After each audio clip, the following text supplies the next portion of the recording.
Pedimos que Dios nos regale algo especial.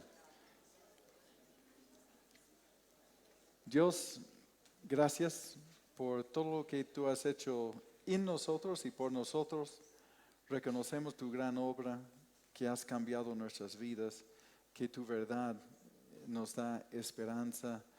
Señor, gracias porque nos has dado tu espíritu para poder comprenderte y conocerte y conectarnos contigo, y sobre todas las cosas en este día y todos los días queremos conectarnos contigo aún más. Queremos escuchar tu voz, queremos ser guiados por ti.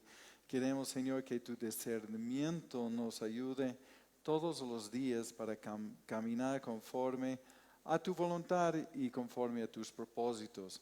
Ayúdanos, Señor. Pedimos esto en el nombre de Jesús. Amén. Amén. Pueden tomar sus asientos. Saben que estamos examinando la carta de 1 de Corintios, y lo estamos haciendo porque tiene muchas lecciones útiles para nosotros. Y vamos terminando la carta. En realidad creo que este capítulo termina la parte fuerte doctrinal y después ya hay un capítulo más, pero ya básicamente Pablo lo está terminando toda esta enseñanza, instrucción y la respuesta a las preguntas de los corintios con este capítulo que comienza con la confiabilidad del Evangelio por la resurrección, y va derribando los argumentos y las prácticas paganas que algunos están atrayendo a la iglesia. Y Pablo, en otras palabras, está diciendo no hay comparación con lo que el culto pagano puede ofrecer en comparación a esta gran noticia del Evangelio y de la evidencia que comprueba que todo esto no es en vano. Y la resurrección de Jesucristo garantiza nuestra resurrección y nos da la certeza de nuestra fe. Y todo esto, toda esta esperanza debe ayudarnos a redirigir la dirección de nuestras vidas y nuestras prioridades y propósitos. Entre las muchas preguntas que responde Pablo, veremos estos dos en el capítulo 15, versículo 35, sobre cómo resucitarán los muertos y con qué cuerpo vendrán. Y el título de este compartimiento es La imagen del celestial, que vamos a ir viendo en la enseñanza más adelante, de que ya no estamos con la imagen terrenal de Adán, estamos con la imagen del celestial, que es una muy buena noticia. Vamos a leer 1 de Corintios 15 y 35, donde Pablo dice: pero dirá alguno, ¿cómo resucitarán los muertos? ¿Con qué cuerpo vendrán? Y son preguntas excelentes, pero Pablo mismo está formulando estas preguntas para esa gente escéptica que no creen, que han sido contaminados de cierto modo con algunas prácticas paganas. Pablo les dice sobre el tema del bautizo, por qué se bautizan por los muertos, una práctica que no es aprobada.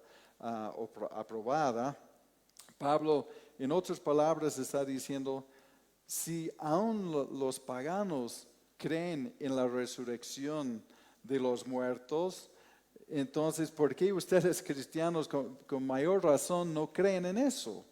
Y entonces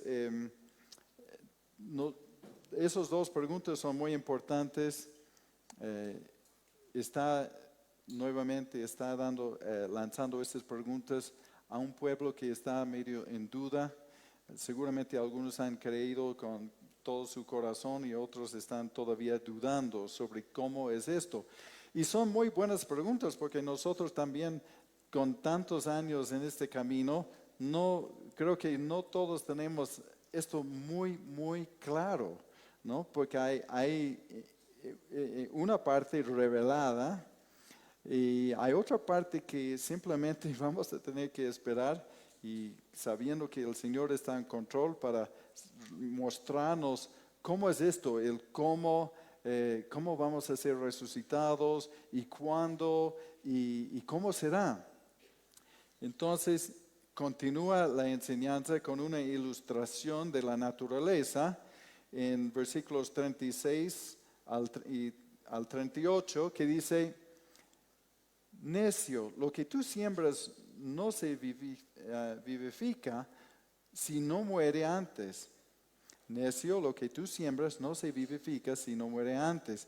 Y lo que siembras no es el cuerpo que ha de salir, sino el grano desnudo, ya sea de trigo o de otro grano. Pero Dios le ha dado el cuerpo como Él quiso a cada semilla, su propio cuerpo. Nos dice que la semilla plantada no vuelves a cosechar. La semilla plantada se descompone y deja de existir como semilla. Pero desde la muerte de la semilla brota vida, vida nueva, una planta. Y nos está dando este ejemplo contestando la pregunta: ¿cómo resucitarán los muertos? Entonces, el prerequisito para resucitar es morir, ¿no? Y vamos a ver que la muerte no es nuestro enemigo. Es un enemigo para la humanidad, sí, ¿no?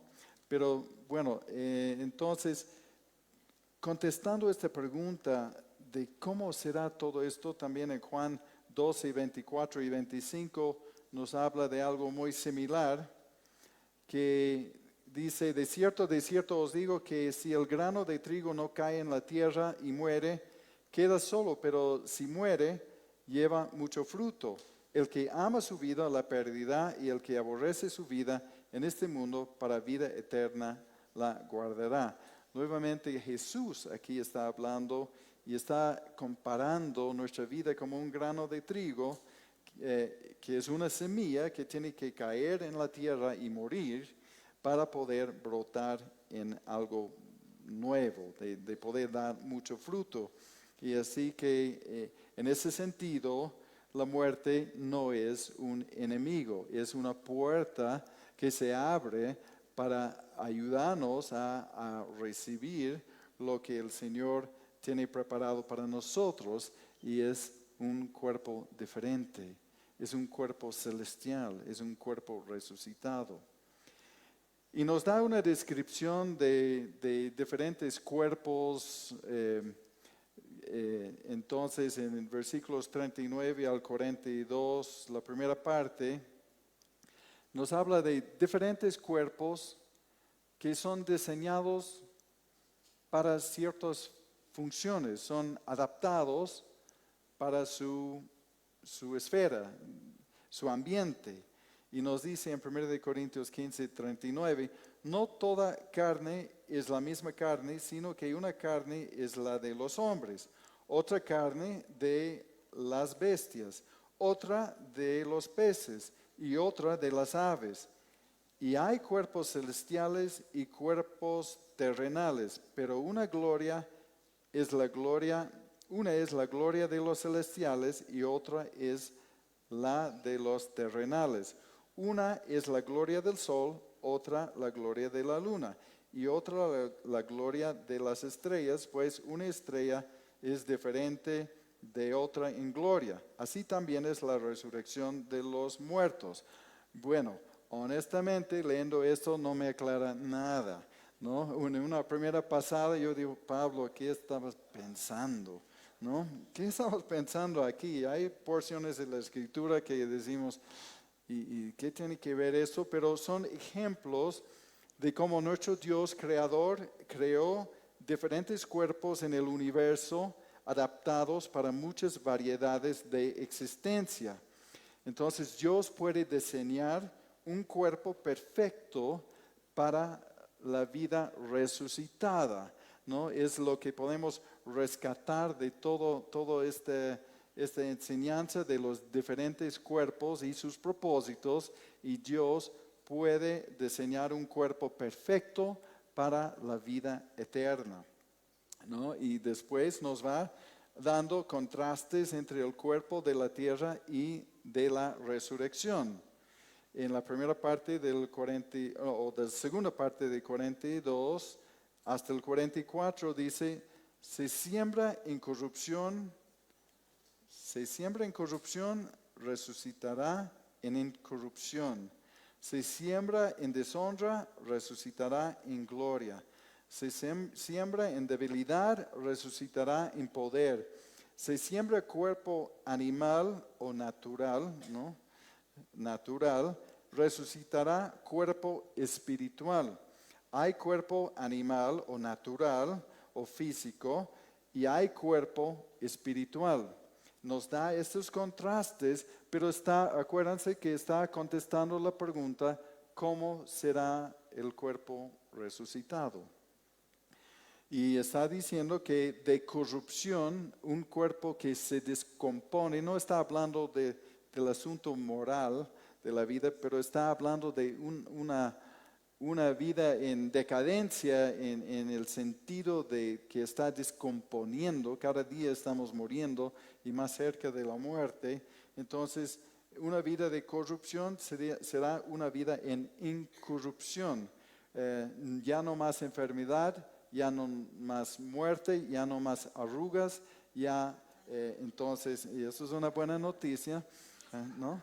Entonces, ya no es una vida, no es un cuerpo que va a descomponer, ¿no? No es entonces de corrupción e incorrupción, de deshonra, nos va a resucitar en gloria. Entonces, no habrá más vergüenza a causa del pecado, no habrá más aflicción por el tema del pecado y la tentación. Lo que siembra en deshonra, este cuerpo que vamos a dejar, entonces va a resucitar en gloria. Ya no va a tener las aflicciones de eso, de la vergüenza a causa del pecado. En debilidad va a resucitar en poder. Lo que nos espera es un cuerpo no en debilidad, sino en poder, que no va a ser débil o frágil frente a las tentaciones y todo ello. Va a ser un cuerpo fuerte, un cuerpo que no está luchando con esas cosas débiles.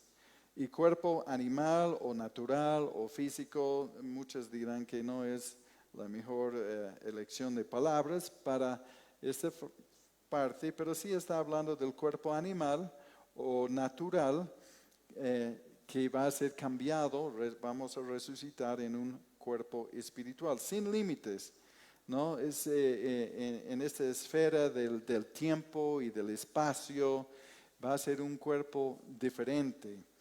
Y la resurrección de Jesucristo quizás es el mejor ejemplo que nosotros tenemos como prototipo. En 1 Corintios 15, 45 al 49 nos dice, así también está escrito, fue hecho el primer hombre Adán, alma viviente, y el postrer Adán, espíritu vivificante. Mas lo espiritual no es primero, sino lo animal, luego lo espiritual. El primer hombre es de la tierra terrenal, el segundo hombre que es el Señor, es del cielo. ¿Cuál es terrenal? Tales también los terrenales. ¿Y cuál es celestial? ¿Cuál es el celestial? Tales también los celestiales. Así como hemos traído la imagen del terrenal, traeremos también la imagen del celestial. A través del primer Adán recibimos un cuerpo natural y lastimosamente hemos heredado su naturaleza, la tendencia de pecar, la naturaleza pecaminosa. Entonces, todos hemos heredado esto porque si llegamos a Génesis capítulo 5, ya no habla del hombre creado a la imagen de Dios, habla de Adán y sus descendencias creados a la imagen de Adán. Entonces todos hemos heredado la naturaleza de Adán. Y este cuerpo que es natural, que tiene limitaciones. Tal vez no hubiese sido así si no entrara el pecado en el mundo. Porque Dios dijo a Adán y Eva, si me desobedeces y tomas fruto de este árbol, ciertamente morirás. Y ahí entró en la vida la muerte. Bueno, suena raro, ¿no? En la vida, muerte. Pero porque fíjense que la prohibición en el huerto de Edén solamente era del fruto del conocimiento del bien y del mal que separaría el hombre y la mujer de Dios porque dejarían de confiar en Dios y confiarían en ellos mismos. Pero fíjense que estuvo al lado de el árbol de la vida y no hubo ninguna prohibición de acercarse a la vida eterna. Solamente cuando pecaron han dicho, no, pondremos ángeles guardianes para proteger el árbol de la vida porque el hombre no puede vivir eternamente en esta condición de pecado. Entonces, por eso Dios ha dicho, hablando en plural, Padre, Hijo y Espíritu Santo, ya va a ser como nosotros, entonces ya no vamos a permitir que se acerque el árbol de la vida y se extiende mano para el árbol de la vida y viva eternamente en esta condición de pecado.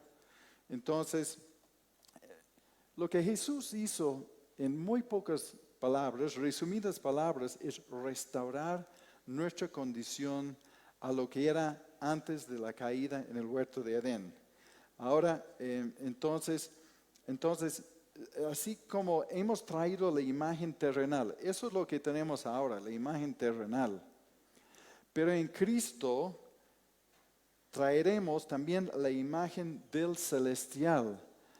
Traeremos la imagen de Él, porque hemos sido creados a la imagen de Dios y su semejanza, pero en Cristo vamos a volver a esta imagen de Dios de una manera mucho más real. Vamos a portar la imagen del celestial, que es una muy buena noticia.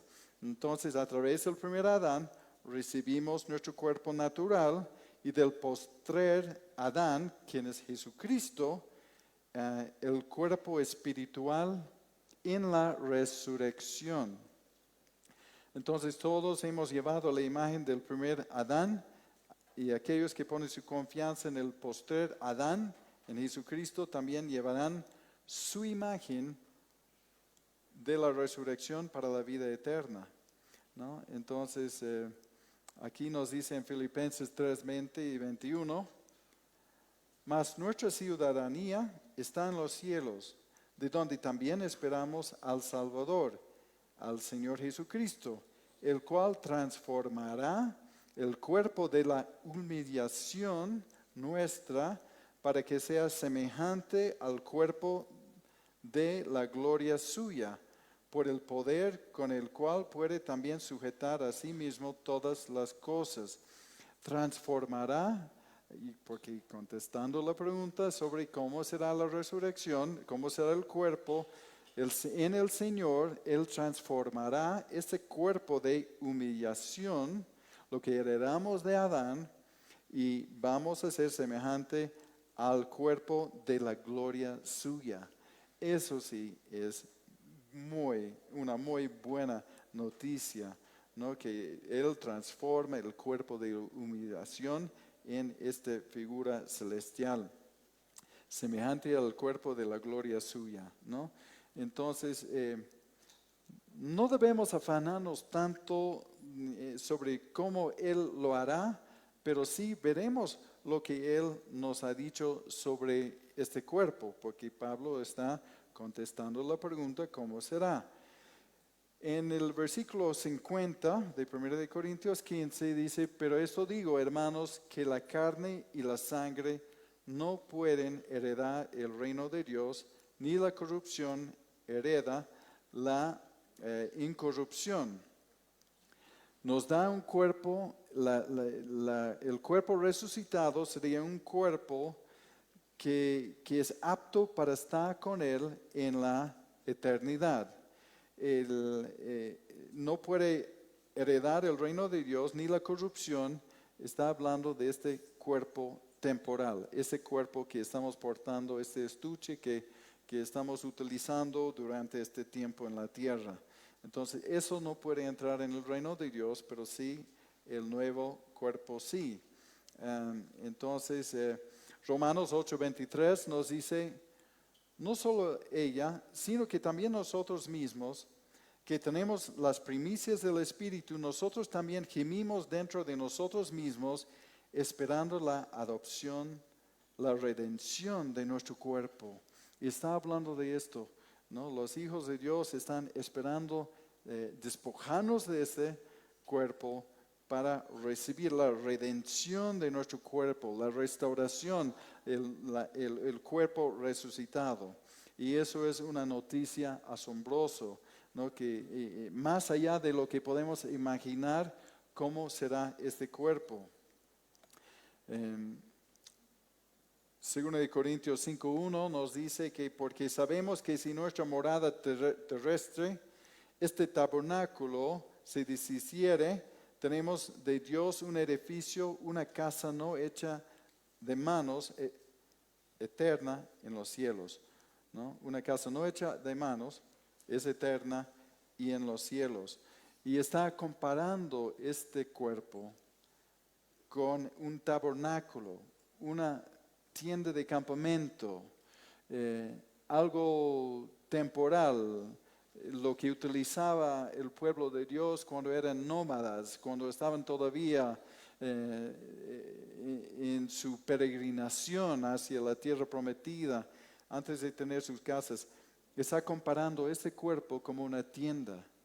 Es algo temporal, es para la peregrinación aquí en este mundo, pero no es nada en comparación al edificio que el Señor tiene para nosotros, para despojarnos de cuando Israel entró a tomar la promesa, abandonaron sus tiendas y vivían en casas firmes y estables. Y es el ejemplo que nos está dando aquí de que vamos a despojarnos de la tienda para algo muchísimo mejor, ¿no? Y un anticipo sobre cómo será este cuerpo vemos en la transfiguración, cuando Jesús se presentó delante de Pedro, Juan y Jacobo con un cuerpo transformado.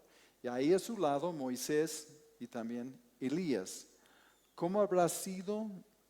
No sabemos, pero sabemos que era glorioso, espantoso para los discípulos que han podido presenciarlo, pero era como un anticipo. No sé si eso es el cuerpo exacto que tendremos, pero sí portaremos nosotros la imagen del celestial, no más de la tierra, ¿no? Entonces, el mejor ejemplo que tenemos de cómo será un cuerpo de la resurrección es ver cómo fue el cuerpo de Cristo en la resurrección.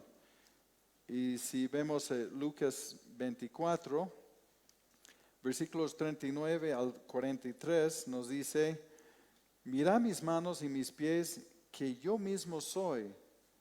Palpen y vean, porque un espíritu no tiene carne ni huesos, como ven que yo tengo.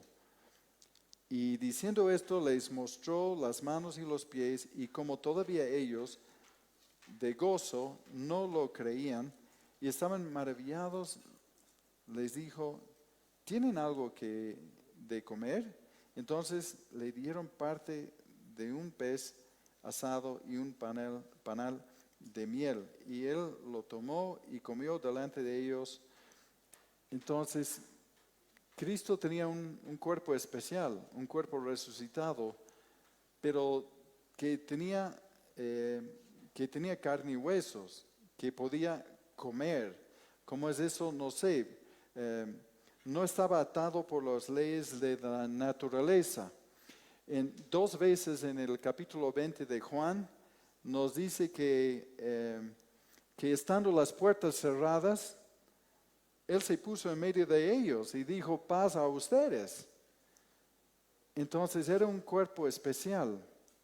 Era un cuerpo, no era un fantasma, no era un espíritu flotante, era realmente algo reconocible, como Moisés y Elías podían, no sé cómo reconocer que eran ellos, pero eran cuerpos reales que ellos tenían. Entonces Jesús se ha mostrado a ellos, pero tal vez es el mejor ejemplo que nosotros tenemos de cómo será nuestro cuerpo resucitado, ¿no? Cuando estamos con Él.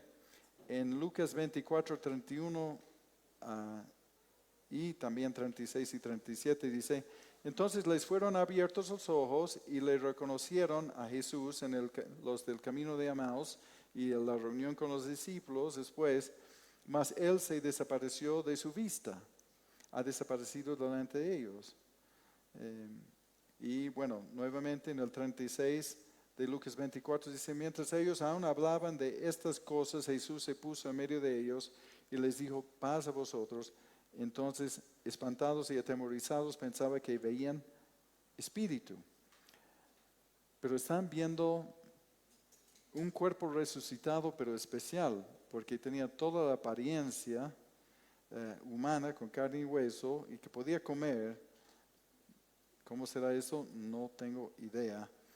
Pero también podía pasar de un lado a otro, podía desaparecer, podía él,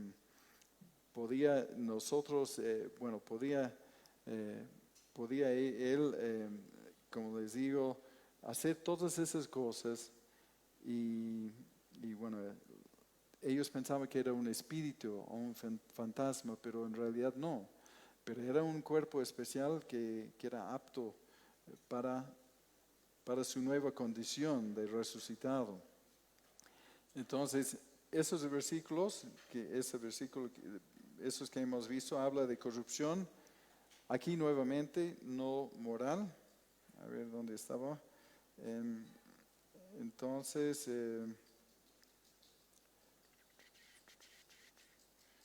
bien, entonces ya está hablando de un cuerpo físico, un cuerpo que no estaba sujeto a la enfermedad, ni dolencias, ni descomposición. Y nos está dando una mirada de cómo va a ser eso. En versículos 51 al 53 dice, he aquí, les digo un misterio, no todos dormiremos, pero todos seremos transformados en un momento y en un abrir y cerrar de ojos a la final trompeta, porque se tocará la trompeta y los muertos serán resucitados incorruptibles, y nosotros seremos transformados, porque es necesario que esto corruptible se vista de incorrupción, y esto mortal se vista de inmortalidad. Es un misterio que no podemos saberlo por razonamiento o investigación, solo podemos entenderlo por la revelación de Dios. Y parar un minuto para decir esto de que Pablo tuvo contacto con Cristo resucitado. No era algo que aprendió de libros ni de cuentos. Él tuvo un encuentro con Él. Él tuvo una experiencia con Él. No sé cronológicamente dónde cae con esta carta, de una experiencia de haber sido llevado al tercer cielo, ¿no? Creo que era después de eso, no estoy seguro, pero sí cuando él habla en Gálatas capítulo 1 de que la doctrina que tengo no es de hombres, ¿no? He recibido de Dios. Y él pasó años recibiendo directamente de parte de Dios. Y en varias ocasiones Él dice, la enseñanza que les doy no es según hombre, es según Dios. Entonces, si alguien sabe de cómo va a hacer esas cosas, es Pablo. Si un ser humano sabe cómo va a hacer esas cosas, Pablo tenía acceso a la fuente. Entonces, es confiable lo que él nos puede decir sobre esto. Sabemos que cuando dice no todos dormiremos, sabemos que el término dormir es una manera de adornar la palabra morir, ¿no? Entonces, no todos moriremos, pero todos seremos transformados. No todo cristiano morirá. La última generación de creyentes, la generación de creyentes cuando el Señor viene, y puede ser nosotros, que vive cuando viene o en su venida, serán transformados en cuerpos resucitados sin la necesidad de morir, ¿no? Entonces, nos habla eso en 1 de Tesalonicenses, capítulo 4, cuando habla de cómo será más o menos nuestro encuentro con Él o cuando Él viene, ¿no? Y entonces, Pablo cuando dice seremos transformados, Él se incluye. También en 1 de Tesalonicenses y otros lugares, sabemos que toda la escritura según Pablo, o que lo que Pablo fue inspirado para escribir o dejar por escrito, es inspirado por el Espíritu Santo. Pero Pablo no es omnisciente, ni presente, ni nada de eso. Entonces, nadie sabe el día ni la hora. Entonces, es probable que Pablo pensaba participar en esta venida del Señor. Y la otra manera de verlo es de que está usando la palabra seremos, que incluye a todos los creyentes, aún sabiendo que Él no iba a estar. Bueno, el punto no afecta tanto lo que debemos saber sobre esto, ¿no? Pero sí dice que hay una generación que será transformado, la generación de creyentes que está presente cuando el Señor viene, sí será transformado. Recibirá su cuerpo resucitado. Y después los muertos serán resucitados. Los que han muerto antes recibirán su cuerpo, ¿no? Entonces, en un abrir y cerrar de ojos, en un instante, Jesús reunirá a su pueblo, tantos muertos en la tierra y para Él mismo y los que están vivos. Todo esto debemos ver que no está hablando del asunto de un sueño del alma o una animación suspendida. No está diciendo que, bueno, los que han muerto antes o en Cristo, tanto del Antiguo Testamento, entonces, cuando mueren, no están en un estado de limbo o de sueño del alma, como algunos lo dicen, o animación suspendida. Nos dice que el que muere va con el Señor, su alma va al Señor, está con el Señor, está presente con el Señor, como dice en 2 Corintios 5:6. Así que vivimos confiados siempre y sabiendo que entre tanto que estamos en el cuerpo, estamos ausentes del Señor, porque por fe andamos, no por vista, pero confiamos y más quisiéramos estar ausentes del cuerpo y presentes al Señor.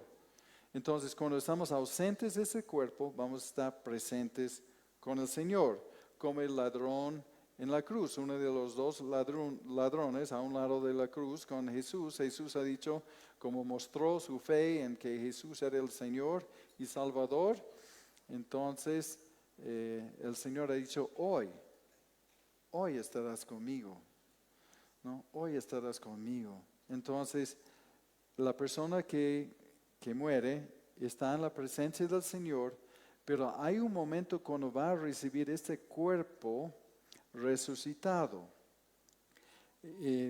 Va a haber el momento cuando recibe su cuerpo resucitado. Y entonces, algunos dirán, pero no, que en eso entran muchos debates, ¿no? Como la cremación, que es polémico, es controversial, si se puede o no. Y cada uno tiene que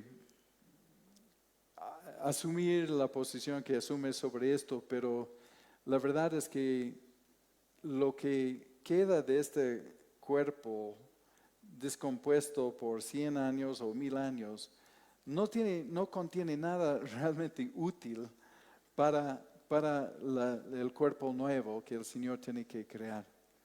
Entonces, Dios puede reunir las cenizas. Si alguien lo ha hecho en el mar, puede encontrarlos. Dios puede hacerlo. Dios de alguna manera puede juntar las cosas. Creo que les compartí en algún momento de los Torres Gemelos, donde entraron los terroristas, donde chocaron los aviones. El copiloto de uno de American Airlines era de nuestra congregación en Estados Unidos. Entonces era tan súper calentado el fuego cuando ellos chocaron, no encontraron nada. Y el creyente no encontraron nada. O sea, esos cuerpos han sido totalmente desintegrados, ¿no? Por ese fuego súper calentado. Entonces, Dios sabe cómo reunir y recoger de la persona que fue tragado por un tiburón y por todas esas cosas. Dios sabrá cómo juntar las cosas. Entonces, yo no me aflijo mucho por el tema de cremación. Otros sí, y si realmente no tiene paz en hacerlo, entonces no lo hagan, ¿no? Pero les digo que ni el cuerpo en el ataúd tiene algo muy útil para crear ese cuerpo resucitado. Entonces, eso sí es importante. Ahora, lo que sí, uno de los grandes debates y una cosa con lo cual he ido ida y vuelta con mi posición doctrinal y he compartido algunas cosas sobre esto, ¿no? Sobre el rapto de la iglesia y todo ello, ¿no? Y realmente investigándolo hay que ver qué es lo que dicen las Escrituras sobre el tema, porque la verdad es que la palabra que utiliza en 1 Corintios 4, que habla más y utiliza la palabra arrebatamiento, es la palabra parusía. Y esta palabra en el Imperio Romano era una palabra que fue utilizado para cuando el emperador llegaba a una ciudad. Entonces los pobladores y las comisiones y todos ellos iban a encontrarle en el camino y traerle a su pueblo. Y entonces no es que han ido a buscarle, y yo sé que eso es controversial y eso no depende de nuestra salvación de tener esto resuelto.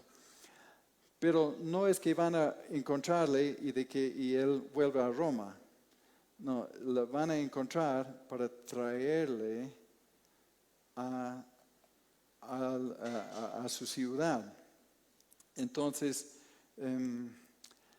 todo esto en el asunto del rapto, y he compartido así, y yo admitiría que creo que era un error, pero otros pueden abrazar esto si gustan, ¿no? Seguimos siendo creyentes, ¿no? De que va a haber como dos venidas del Señor. Algunos dirían, bueno, no, como le va a encontrar en el aire, entonces eso no cuenta como una venida, entonces su venida será después de los 7 años de la tribulación y vamos a reinar con Él. Y bueno, la otra posición es eso de parusía, de que vamos a encontrarle, recibirle como un comité de recepción, ¿no? Los que son transformados en el momento, los que viven, la generación que vive, vamos a recibirle juntamente con los otros que han muerto antes. Ellos ya están con el Señor, pero van a recibir un cuerpo diferente. Vamos a recibirle y ahí vamos a comenzar nuestro reinado con Él, que pasará por la tribulación, pero Él dijo que el que guarda la palabra de mi paciencia, yo los guardaré de la prueba que va a venir sobre el mundo entero.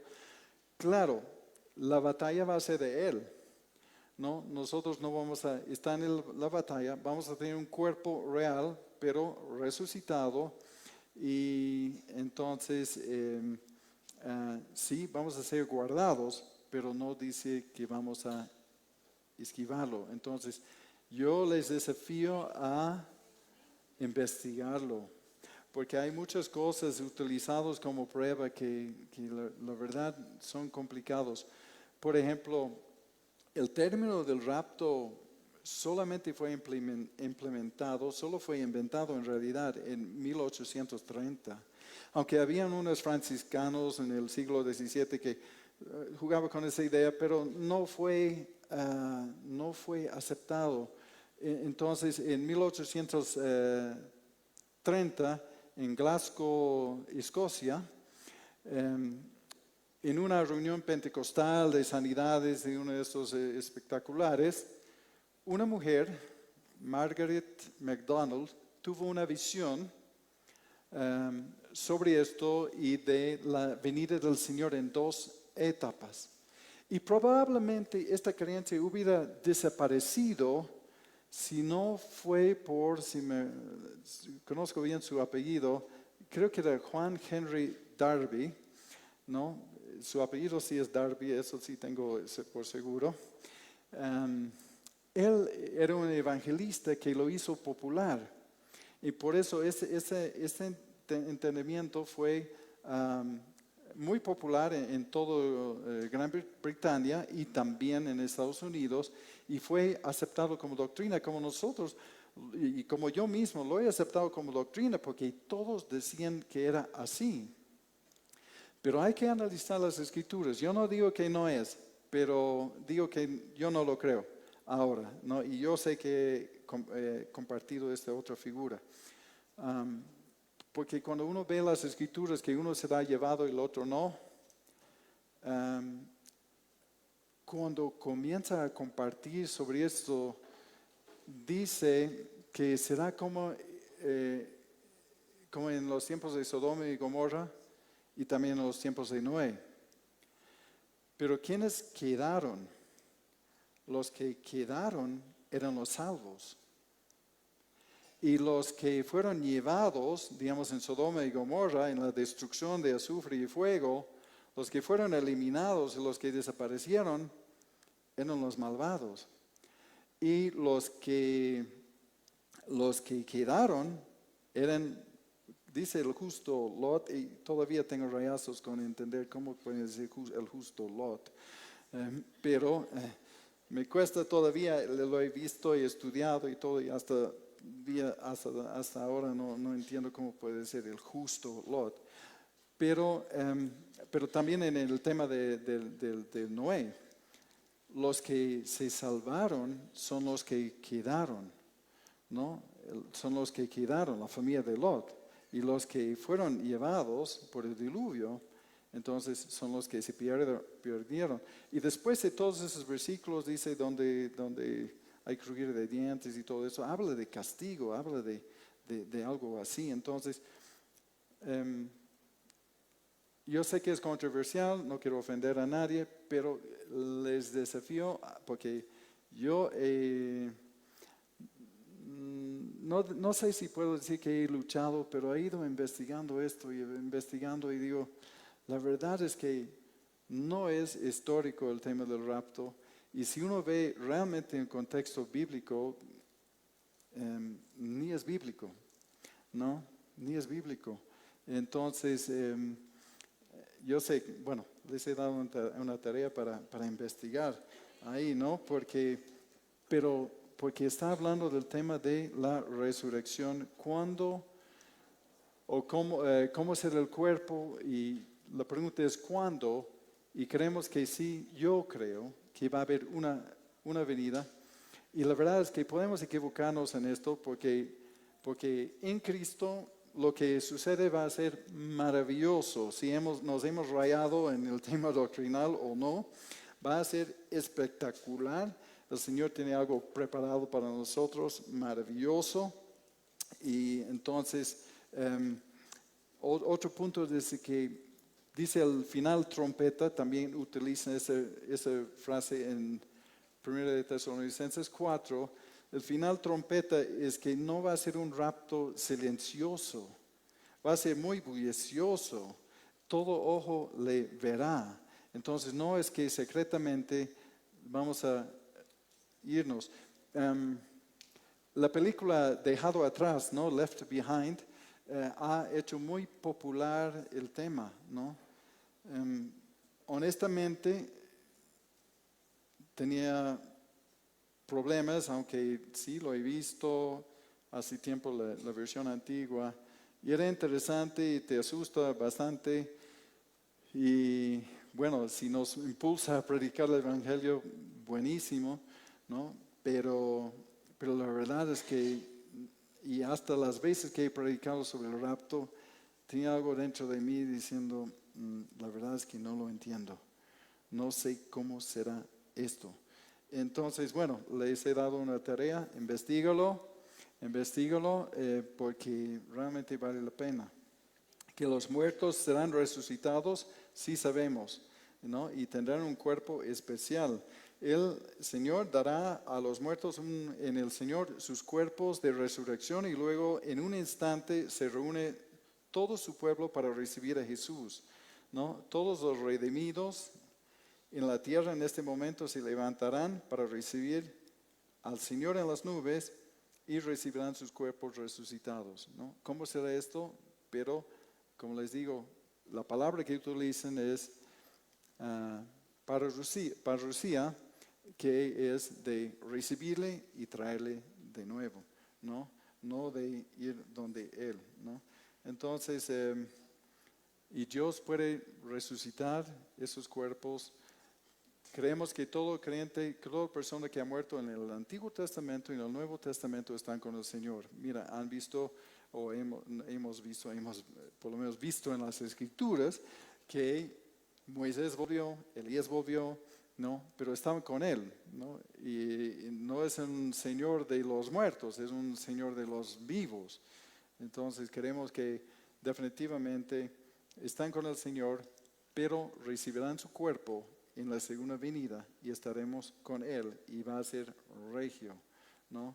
Ahí vamos a pasar ese tiempo donde toman las espadas, lo van a convertir en osas y herramientas agrícolas, y va a ser un tiempo especial, ¿no? Versículo 54, 1 de Corintios 15, 54. Están muy callados, así que no sé cuánto he pisado y atropellado y arruinado la teología de algunos, pero hay que investigarlo, hay que pensarlo, ¿no? Bien, y todos los versículos que utilizan para apoyar el rapto, velo de otra manera, no lo toman de como ya hemos siempre escuchado y creído esto, entonces voy a seguir creyendo. Vemos el contexto y ver si realmente apoyan, ¿no? este asunto. 1 Corintios 15, 54. Y cuando este corruptible se haya vestido de incorrupción y este mortal se haya vestido de inmortalidad, entonces se cumplirá la palabra que está escrita. Sorbida es la muerte en victoria. ¿Dónde está, oh muerte, tu aguijón? ¿Dónde, oh sepulcro, tu victoria? Ya que el aguijón de la muerte es el pecado, y el poder del pecado la ley. Mas gracias sean dados a Dios, que nos da la victoria por medio de nuestro Señor Jesucristo, ¿no? Nuestra resurrección es un nuevo cuerpo que no va a morir de nuevo, ¿no? La muerte es derrotada por la resurrección. La muerte es un enemigo derrotado debido a la obra de Jesús. Y creo que hemos visto esto la semana anterior, tal vez no, Hebreos 2:14, que dice, así que por cuanto los hijos participaron de carne y sangre, él también participó de lo mismo, para destruir por medio de la muerte al que tenía el imperio de la muerte, esto es el diablo. Cristo vino para destruir el que tenía el imperio de la muerte, el diablo. Sabemos que eso va a ser en su totalidad al final de los 1000 años y cuando está echado al lago de fuego y todo lo demás, pero también la Escritura dice que la muerte no tiene poder sobre nosotros, ¿no? ¿No? ¿Dónde está tu aguijón? ¿No? Es como un escorpión sin aguijón, ¿no? Que no hace nada. O un león viejo sin dientes que no puede hacer nada. Entonces, es una amenaza, pero en realidad no nos puede hacer nada. Entonces, si la muerte está destruida, es una pregunta, ¿no? ¿Por qué los cristianos mueren? Bueno, porque sus cuerpos deben ser cambiados para que puedan entrar en el cielo, ¿no? Por eso morimos, porque nuestros cuerpos tienen que ser cambiados para entrar en el cielo. No podemos entrar con este carne y hueso y esta vida que hemos heredado de Adán, ¿no? Entonces la muerte no tiene poder sobre la persona en Jesucristo y es la mejor noticia para el ser humano. Y el Spurgeon, que tiene unos dichos bastante brillantes, dijo eso: la muerte no me puede destruir, pero es enviada para conducirme al lugar donde entraré y veré el rostro descubierto de mi Salvador para siempre, ¿no? La muerte no me puede destruir, solamente me puede abrir la puerta para que yo entre en gloria, ¿no? Y es una buena noticia.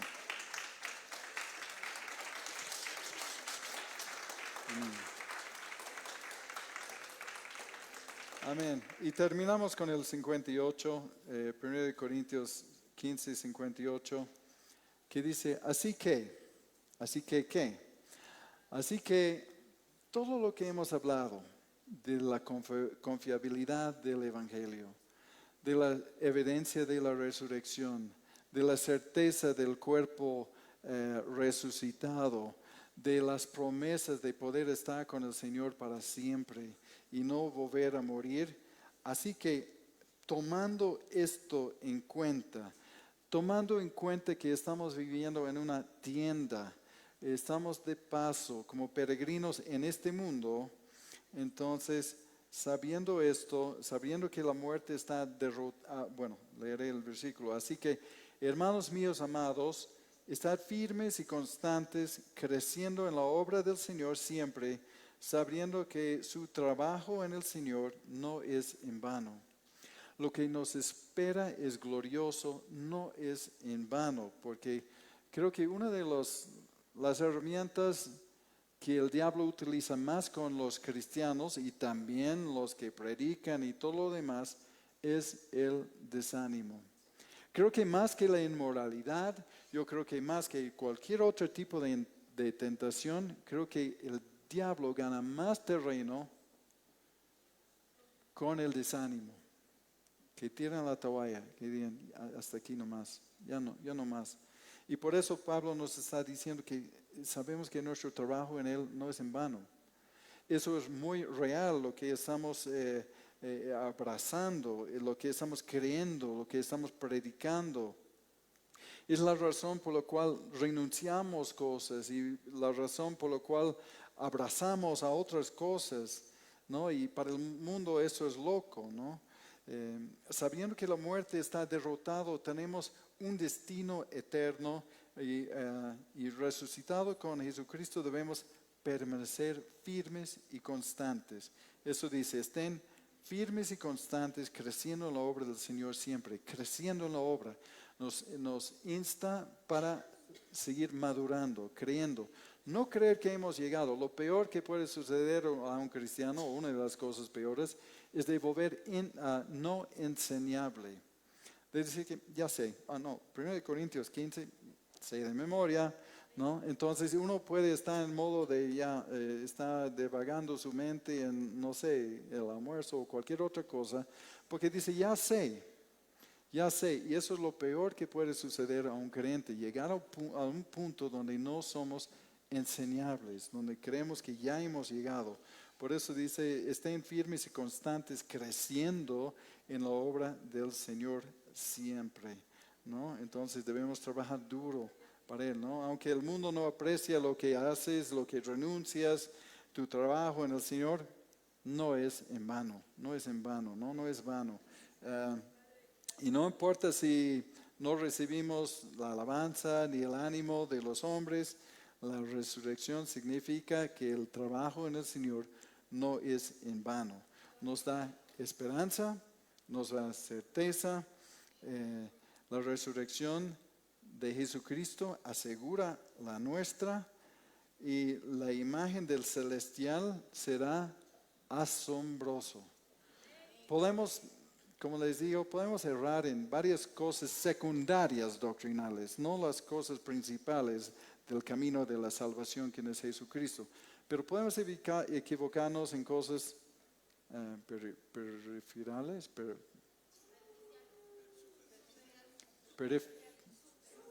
periféricos, ¿no? Ya, secundarios. Pero lo que el Señor tiene para nosotros es asombroso. Entonces, lo importante es no tanto saber la fecha, los detalles y todo lo que es importante es estar preparado, ¿no? De aceptar la oferta del Señor, porque el Señor no quiere que pierdas eso, no quiere que nadie pierde esto, ¿no? Pero si uno no acepta la oferta del Señor, la muerte no es un amigo para abrirnos una puerta para la eternidad. La muerte verdaderamente es un enemigo, ¿no? Y sí, uno va a resucitar, todos van a resucitar, pero algunos van a resucitar para la condenación. Y eso no recomendaríamos a nadie, ¿no? Y porque sería necesario, porque la buena noticia es que Cristo vino para darnos una salida. Y gratuitamente, y no depende de nuestras obras, porque eso sería frustrante pensar de que tengo que ganar el cielo por mi buen comportamiento. Obviamente, en el Señor, como nueva criatura, quiero portarme bien, quiero honrarle a Él, pero gracias a Él que el sustituto pagó mi deuda, yo legalmente puedo estar delante del Rey de Reyes y Señor de señores, ¿no? La paga del pecado es la muerte, más la dádiva de Dios es vida eterna en Cristo Jesús. Entonces, quiero dejarles con eso. Espero que podamos animarnos con esta noticia. Eso nos puede inspirar a vivir para Él, de vivir entusiasmados en este camino, ¿no? Como regañadientes, es domingo, tengo que ir y si no voy me van a decir, ¿por qué no has ido? ¿No? Entonces, de no hacer las cosas a la fuerza, de decir, Señor, quiero estar contigo, quiero estar con tu pueblo, quiero estar en tus cosas porque sé lo que tienes es una maravilla. Con eso les invito a ponerse de pie.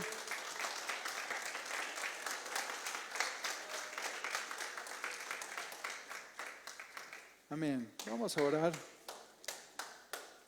Vamos a orar. Padre, queremos darte las gracias por tu gran amor hacia nosotros. Gracias por tus grandes promesas. No pretendemos, Señor, de entender los detalles 100% y sabemos que ni has revelado los detalles 100%. Dios, pero por fe abrazamos la salvación que tú has ofrecido.